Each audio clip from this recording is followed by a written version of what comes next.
I just want people to know I'm okay, but you didn't know I was not okay in the beginning anyway, so. Uh, Something happened to me 6 months ago. Uh, I, I developed what I thought was pneumonia. And I guess it could have been COVID. They tested for COVID when I went to the emergency room after about a month because it got really bad, like bedridden pneumonia, which usually happens. People get stuck in bed, they're really sick, but this was really bad. Like, just can't breathe. Just, that it's the most horrible feeling. When your lungs are filled with liquid, you're coughing stuff up, but it just never ends. It just keeps coming. It keeps coming. And you stand up, you feel like your brain is dying, because it is, because your oxygen levels get so low. My oximeter, the thing you put on your finger to see how much oxygen is in your blood, you want to be around 98, 99, 97 is good, but when that gets down to the 80s, you need oxygen. When it gets down in the 70s, it can get kind of scary. Mine would get down into the 60s just from standing up. I'm just moaning and yelling the whole time. I mean, this is worse than climbing Mount Everest. Worse than climbing Mount Everest. Just to use the bathroom, man, every day. It's like a nightmare. Absolute nightmare. And then finally being able to get back to bed and lay down horizontal. And that's the only time I could sort of catch my breath a little bit and get my oxygen back up into the 90s. I ended up getting some oxygen.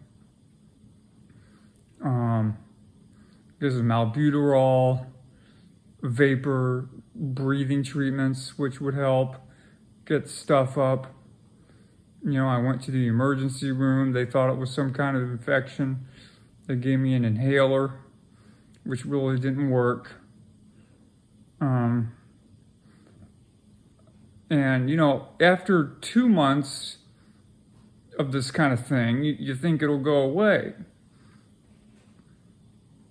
After 3 months, you're really hoping that it'll go away. But then the months just keep rolling by, and it's just not getting any better. And you're trying to do everything you can. I'm still doing all the medical medium stuff. It's why I look okay. It's why I look sort of okay. I know my teeth don't look that great. I've been drinking a lot of blueberry juice and having blueberry smoothies, so when I got kind of a dark mouth, then it seemed kind of gross. But it's weird because it's just such an aggressive thing that happened.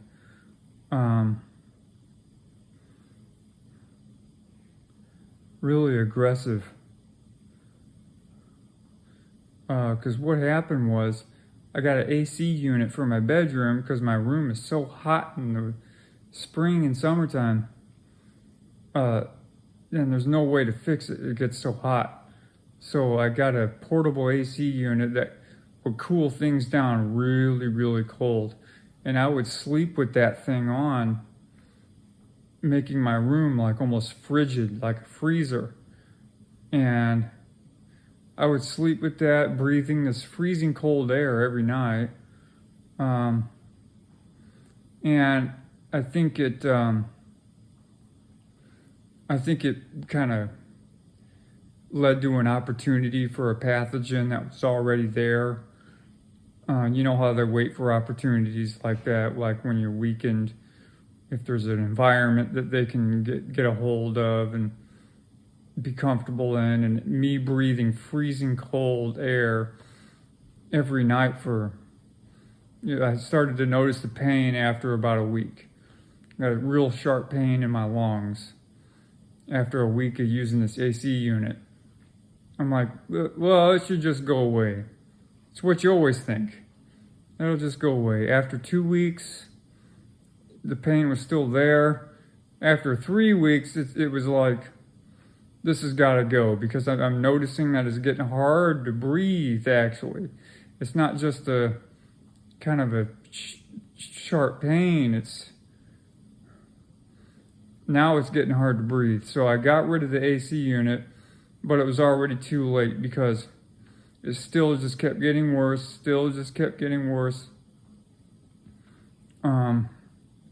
getting really hard to breathe. I'm panting everywhere I go, just panting around the house. I can't leave the house. And it did get to the point where eventually I couldn't even get out of bed. I had to have people do things for me. Everybody had to make my smoothies for me. Everybody had to do, all my stuff for me. And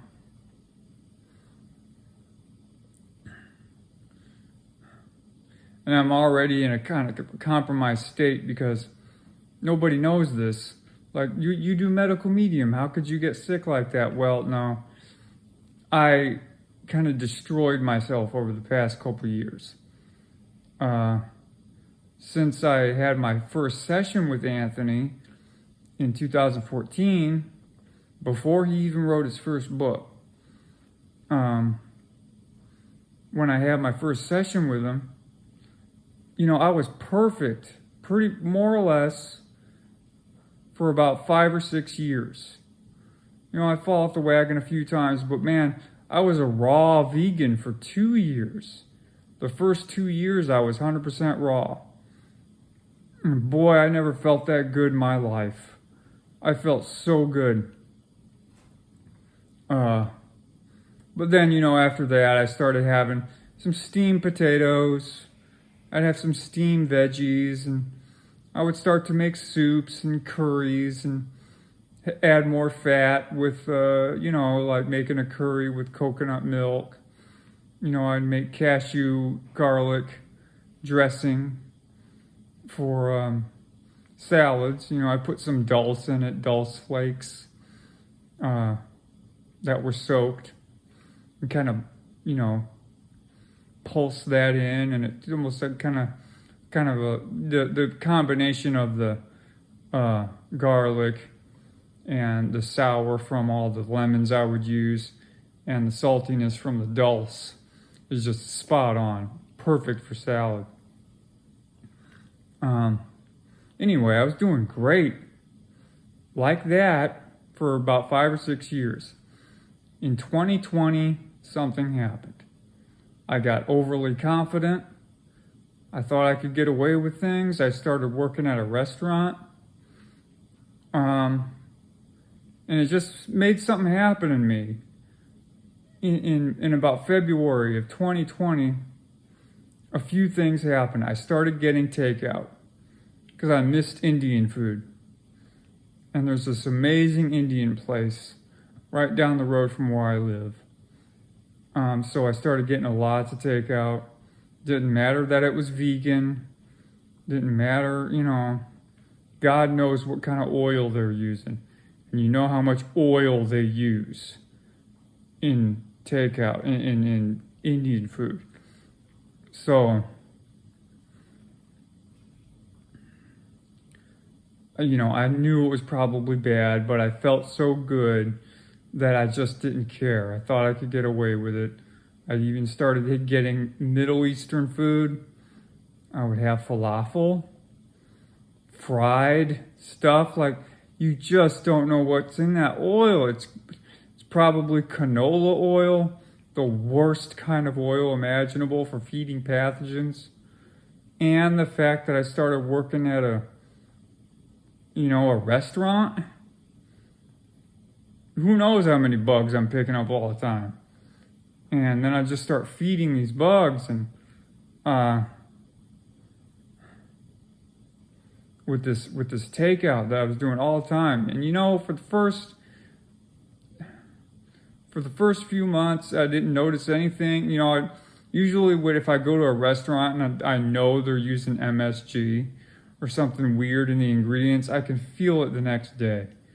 If I go to a vegan restaurant or some kind of raw restaurant, I'm so sensitive now because I've been so clean for so long. I can notice that for sure. Like you don't feel right. It's just really weird. But for some reason, I felt okay with this Indian food. And so I started having a lot of it. A lot. I'm talking a few times a week, at least. And I did that for about a year and a half. And I started to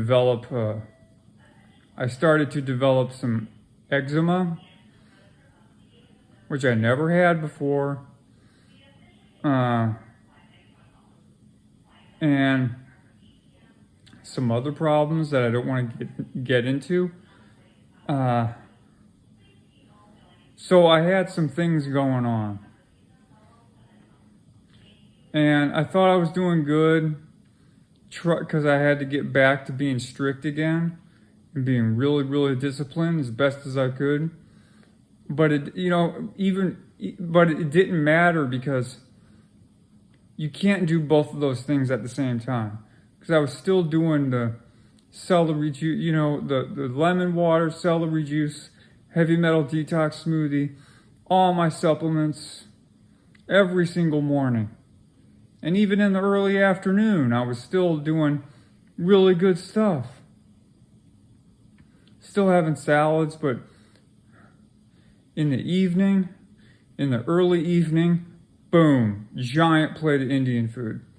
Every night. I'm talking every single night, man. All that bad oil in it, all that canola oil. And I know for a fact that's the kind of oil they were using. And the rice they're using, what kind of water are they cooking that rice in? City water, probably, I don't think they're using the clean, pure, filtered water. God knows what's in that water. And now I'm ingesting that every day too.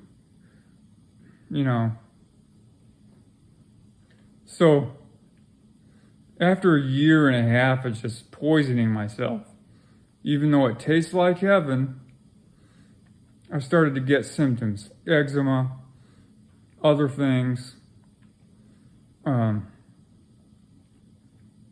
And then I get this AC unit in my bedroom, and that triggered something.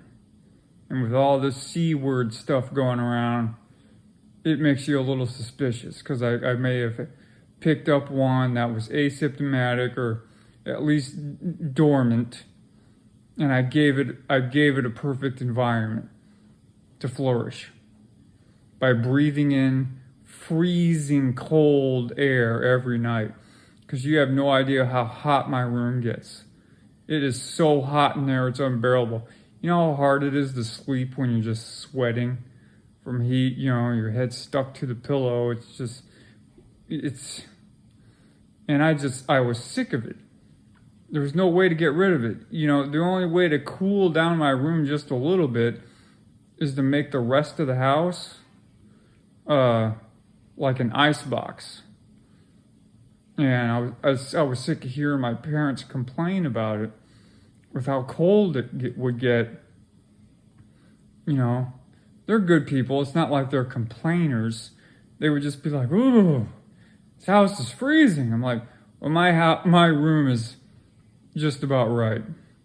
And I didn't want to do that to them. So I got this AC unit, and so they could be really comfortable, have it just how they like it in the house.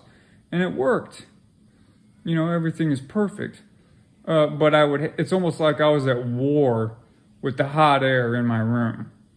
And with this AC unit, I was like, I'd crank that thing up. This thing is big too, man. I would crank it up and just have that sucker going all night. All night. I'd wake up in the middle of the night, just like, it just feels good to have that cool, but I was overusing it very, very much because, it's like I almost see my breath, and you don't want to do that to your lungs. You shouldn't be breathing air that cold, where you almost have to like cover your mouth as you sleep.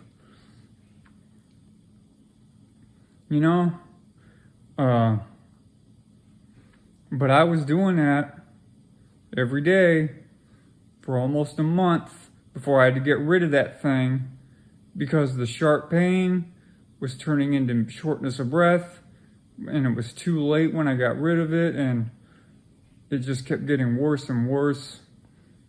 Then I was bedridden. I thought I just gave myself pneumonia.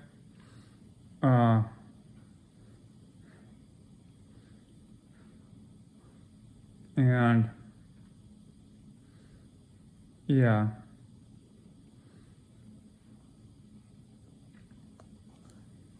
So it's 6 months later. This happened in the beginning of August is when I became bedridden. Beginning of August. So it's been pretty much 6 months. And I'm in the hospital again. Because things have developed and gotten even worse. I don't know how much I should share. Because, there's a lot of confidentiality stuff when it comes to health. You don't necessarily just want to open up about all your health stuff. Sometimes it's good to talk about it. You see people sharing their health journeys all the time online. But, certain other times discretion is important. I don't just want to, talk about, this happened 3 days ago and I've been living with this. And, when you're bedridden, also, you develop all kinds of other problems as well. It's not just the fact that I can't stand up really. I can't walk. I can't exercise. I've tried. I've become emaciated. I'm about 95 pounds now. My muscles have atrophied. I got, bed sores, and they're not open sores. They're just sore. It really hurts. Other issues that happen when you're bedridden. I got those. So, but it's funny because my doctors are like, well, you look good. It's like, well, I drink blueberry juice every single day. Lemon water with honey every single day. Smoothies. Pomegranate juice. When you can get good, really sweet pomegranates. Dude, juicing those things is fucking heaven. Pomegranate juice from sweet pomegranates is the most wonderful thing. It's a gift from God, really. That stuff is so good. So good for you, too. So I'm like loaded with antioxidants. My skin looks great. I look great. And my brain is great. I'm coherent, I'm cogent, I'm there, I'm sharp. I take the supplements. I do the B12, the zinc, all from Vimergy. B12, zinc, lemon balm, propolis, cat's claw, all the good stuff. And then the spirulina, the barley grass juice powder, L-lysine, micro C. So I'm doing all this stuff that is really keeping me up on one level. But at the same time, like, this thing erupted in my lungs. And I think my body was already dealing with so much because of the damage I did to it over the last couple years with all the really bad food that I was mixing with medical medium. And, there's a certain point where you just can't do that. You could maybe get away with it a couple times, once or twice maybe, but the way I was doing it, I don't want to get into the moderation thing. Like, oh, it's okay if you just do it a little bit. It's like, no, you have to be so careful about that. And that's why these brain shots have really helped me. The medical medium brain shots and Brain Saver, the craving shifter shot, man, that has helped me so much. I wish I would have had that. I wish I would have had that 2 years ago to stop the cravings, man, because the cravings killed me. I have a food addiction. I'm addicted to exotic food. I'm addicted to Thai food. That's another thing. I would drive all the way to Chicago to get this vegan Thai food. And Lord knows what kind of oil they're using. But I didn't care. I would just get it all the time. Indian food, all the time. Middle Eastern food. Stuffed grape leaves, tahini, the hummus. God knows what they put in that hummus, man. Like citric acid, all this stuff. But at least I'm doing medical medium every morning and doing medical medium every afternoon, right? That should be enough to offset what I'm doing. That's what I thought. Because I already felt great. I was doing everything perfect for months. But then things just started falling apart. I got this job at a super busy restaurant. And I love the work. Really, I love the work. But you got to understand how much stuff gets passed around in that kind of environment. I started doing that. At the same time, I started eating takeout like a madman. I even started smoking cigars periodically.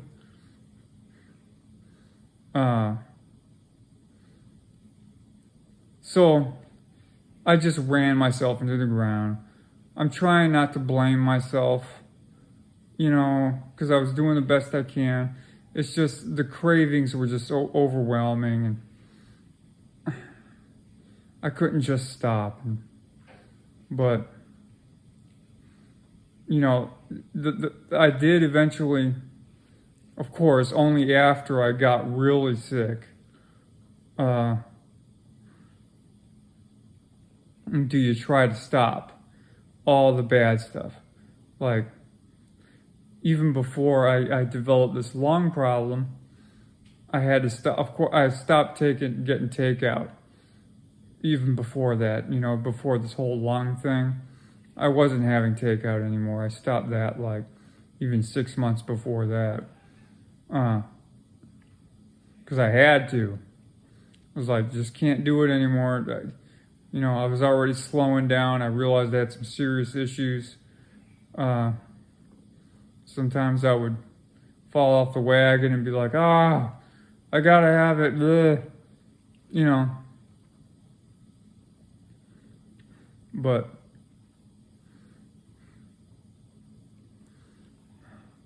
now I'm here.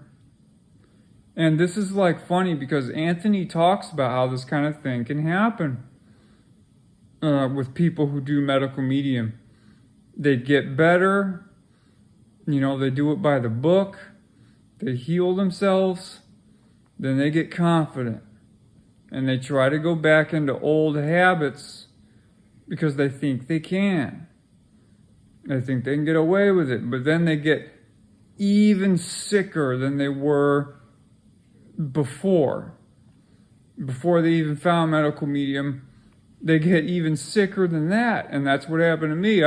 I'm way worse off now than I was when I had my first session with Anthony. You know, he saved my life. It's not like I was dying, but he saved the quality of my life, for sure. Like, so many things cleared up. I did have a few symptoms that were really, really bothering me. I couldn't work because of them. So I was like teetering in between being one of the not so sick and the sick, you know. I could still play around with maybe a couple things, but it was getting to the point where I just couldn't anymore. So I was definitely getting into the sick realm, and that's when I had my session with Anthony. Boy, man, he's like slingshot me back into the not sick. I wasn't sick anymore. Everything cleared up, man. Just one of those success stories. That's amazing, you know. My kidney pain went away. I had severe kidney pain. It was so hard to live with.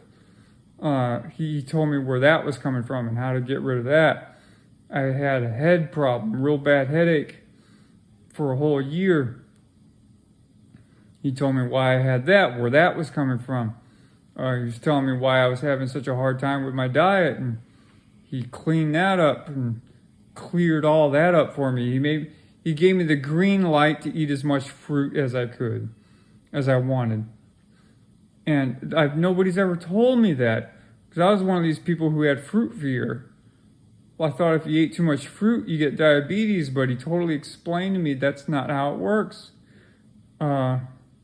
He's like, the reason you're falling off the wagon and with your diet, because I was trying to heal myself, so I tried to go raw.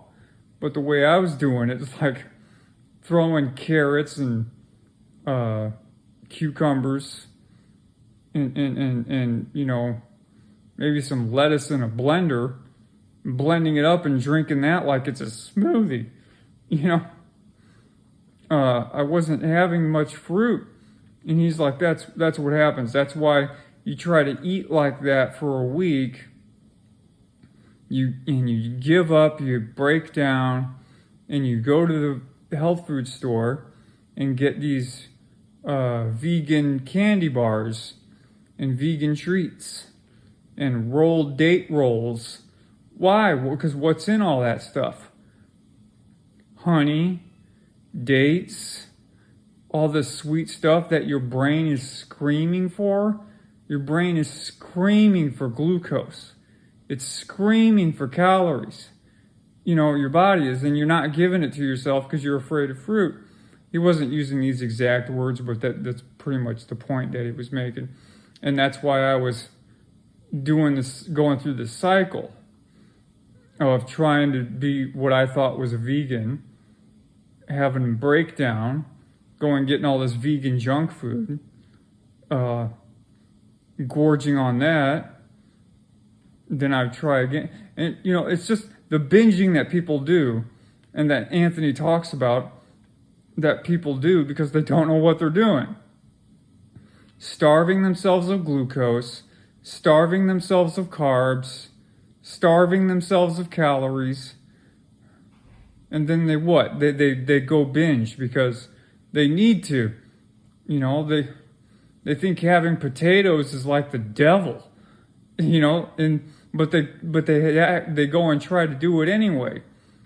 But they don't realize that, you know, the calories and the glucose that you see when you're checking out your food at the grocery store, all those candy bars, man, all those donuts, your brain is confused. That's what it thinks glucose is.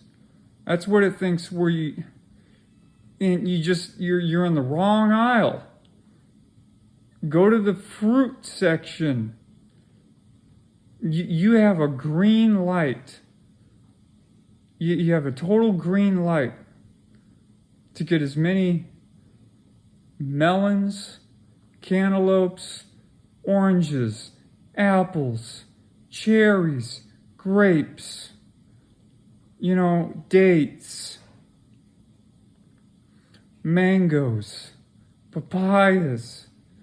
It's all there. And when Anthony gave me the green light to get all that, man, I went on a shopping spree. He changed my life, I would come home and just you make a papaya smoothie with like a few tablespoons of honey in it. And I'm like, really? You can do that? He's like, yeah, you can do that.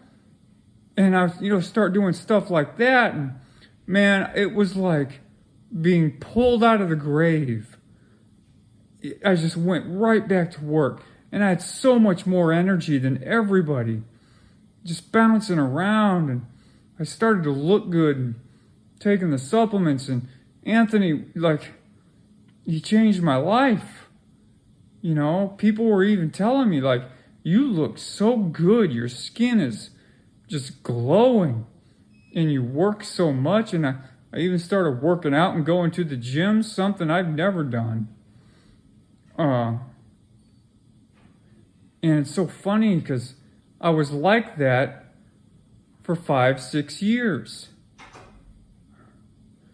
Doing so good. Yeah, I would slip up a little bit here and there.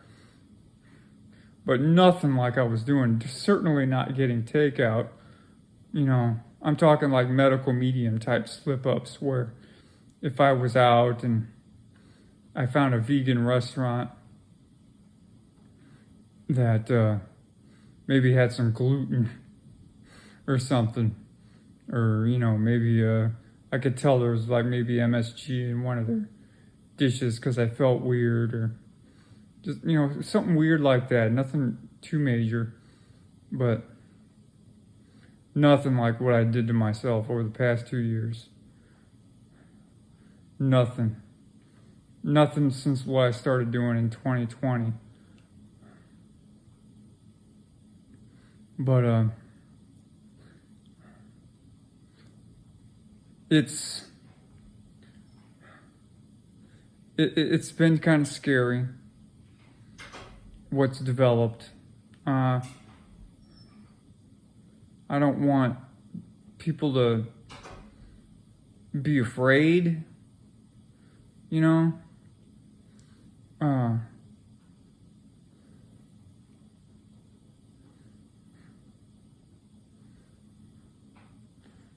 I'm here because I have to be here.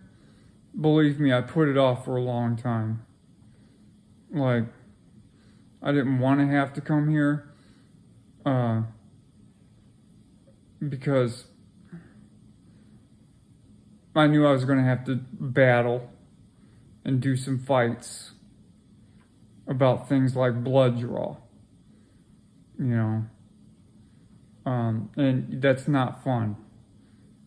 Anybody who's ever had to go through that and you're really chronically ill and you're really sick and they want to take 12 vials of blood, after listening to Anthony's Blood Draw Apple podcast and what he's written about it, dude, that is rough, man. And to actually go through it yourself, it is really hard. Because you're standing up for yourself, but they're kind of looking at you like you're a fool, like you don't even know what's good for you, like you're an idiot, and they just keep trying to cut you down, like you don't even know what you're talking about, and you just gotta stick to your guns.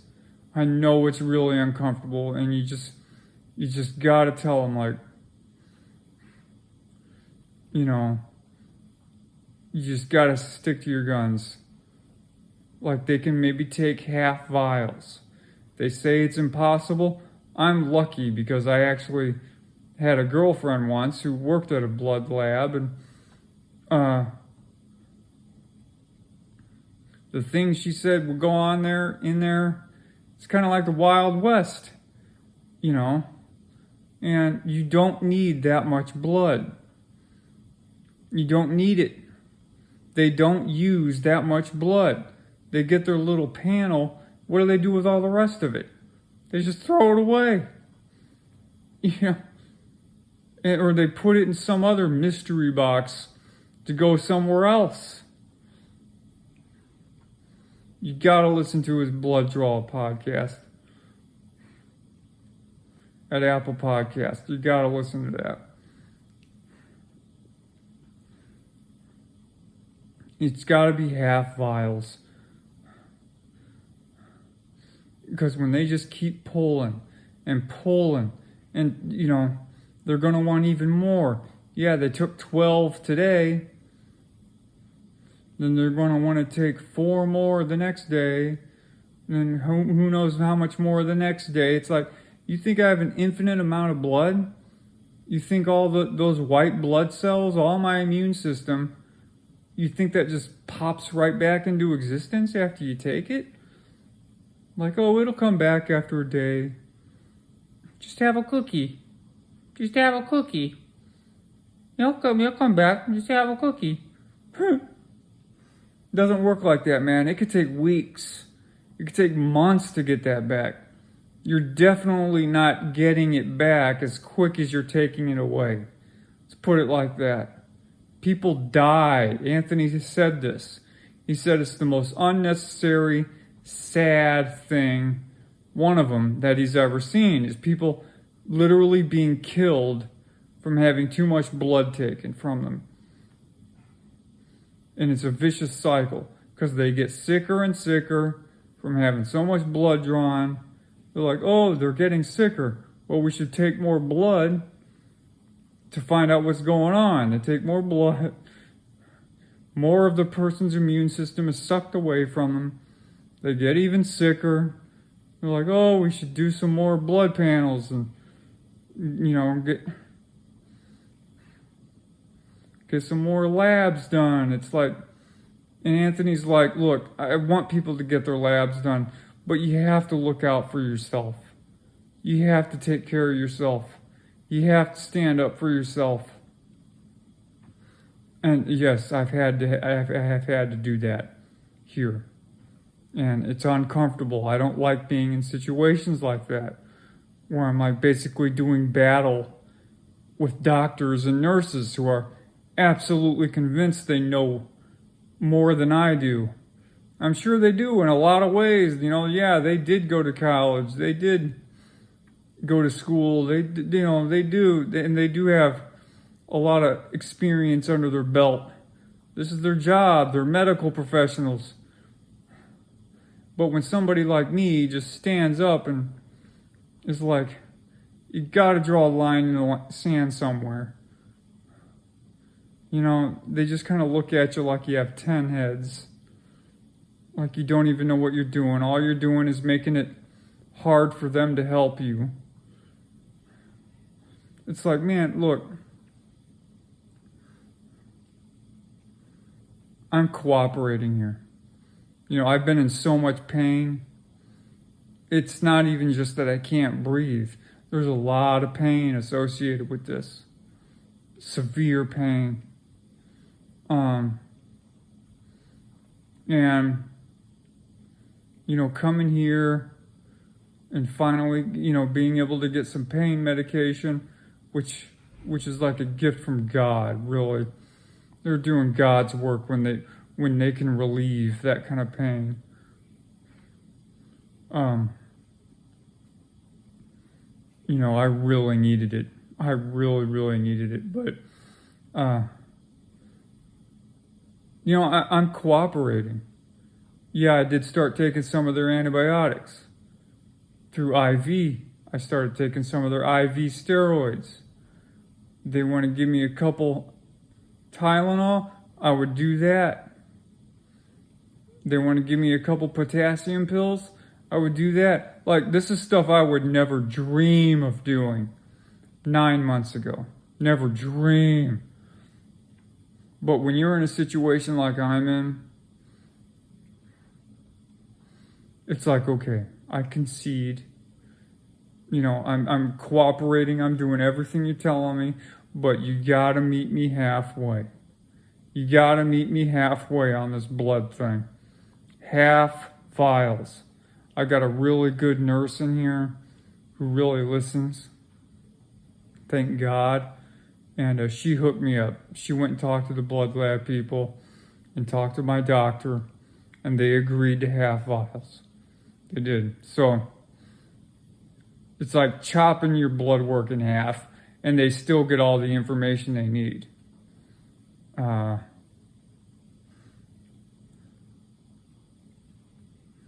And I think that they don't even need vials.